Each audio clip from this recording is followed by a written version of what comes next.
So I was on the internet doing stuff until I came across this little Kickstarter, Duelyst, which is a square-based tactical combat game, kinda like Des Gaia or Front Mission.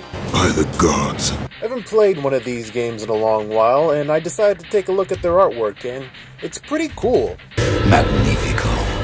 This game has 5 factions to pick from, and each faction is artistically unique in their own style. The Leonard Kingdom seems to have a standard European influence, with the primary palette color of white mixed in with some yellow and blue. It actually takes some of the most generic qualities and actually makes them more unique with its own stylized artwork. I mean, the general, the archer, and the caster, they are exactly what you'd kind of expect, but they do have that unique flavor to it. And the dual blade assassin is actually pretty cool. He kind of reminds me of Hakumen in his own right. The final judgment! Infinity! The Angel Healer is actually one of the characters that actually separates itself from the other Leonard Kingdom units. So does this special Centaur character. It's usually you don't get these types of characters from this type of class so early on in the game, or at least you don't see it.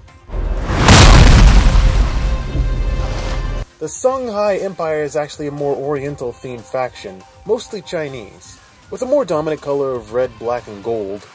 They actually have a pretty unique style with them. My favorite one is the Assassin class, that is the horse, and this other one that's called the monkey. That's pretty cool. Also, the snake looks like Screaming Mantis. And I'm digging the Zodiac feel that they did when naming these characters. The tiger, the boar, the ox, the monkey, the horse, and the snake. Can't wait to see what they do with the other 6 members of the Zodiac. Currently, right now, the other factions don't have other character models besides just the generals to observe upon. But the Vitruvian Empire seems to have a main palette of white, black, and gold, but I don't really know what their theme is for this. Plus, I don't even know what the name of this creature is.